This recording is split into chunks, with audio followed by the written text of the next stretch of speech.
real goal of trying to get back to being in a position where we're owning more of our projects. We've started out owning all of our projects, and then due to tax equity constraints, we've had to put more of our projects out on the market. I really would like to be holding more of our projects internally, so that's a real strong goal for the next few years. I'm very excited now about the opportunity for solar to assist in emergency response and disaster recovery. I think there's a lot of ways that people are having a harder time adjusting to new normals. And because solar can be distributed, it can be anywhere, it's a really great resource to bring communities back online. And that to me wasn't really part of the equation 15 years ago. We were just trying to get people to even know what solar was and what renewable energy could possibly be. But now I think when we're looking at these things, they're so pervasive that we're looking at what can solar uniquely do, and solar can uniquely be distributed in order to assist our response when people are faced with emergencies or war or disasters.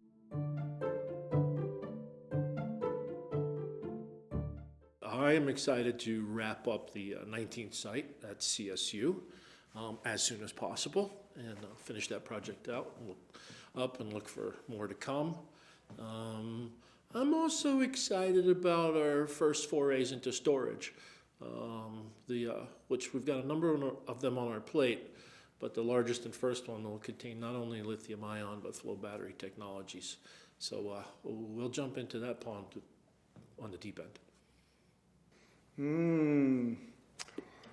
Well, I'm really excited about a tribal project that we're doing in California. It's a microgrid with multiple types of storage in it. So we're trying out some experimental or more cutting-edge solar storage. I'm very excited about some projects we're doing in Vermont right now, partly because we have such a great partner. We have a great partner that knows what they're doing, and they're very good. But the projects we're doing are community solar projects. And to me, community solar is so exciting. It allows people that otherwise would have no opportunity to participate. It allows them to participate, and it allows everybody to get into the game of solar. And even if you're offsetting some of your energy, it still goes very far for certain people to be able to even have the opportunity to go solar.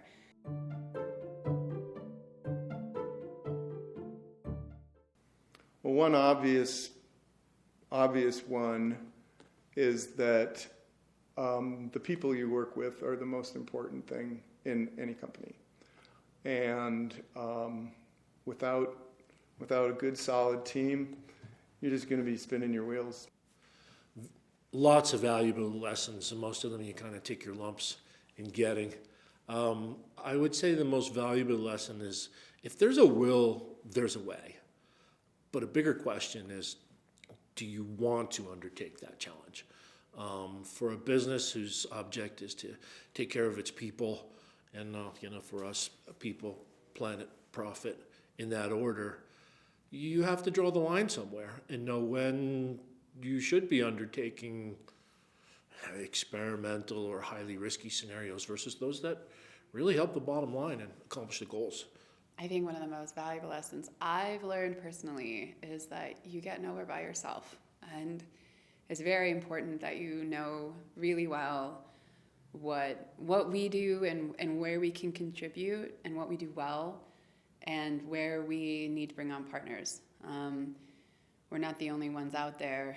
And so important is to get those people on board that share our vision and our values. And when we go places with our partners, we go so much farther than we could have gone.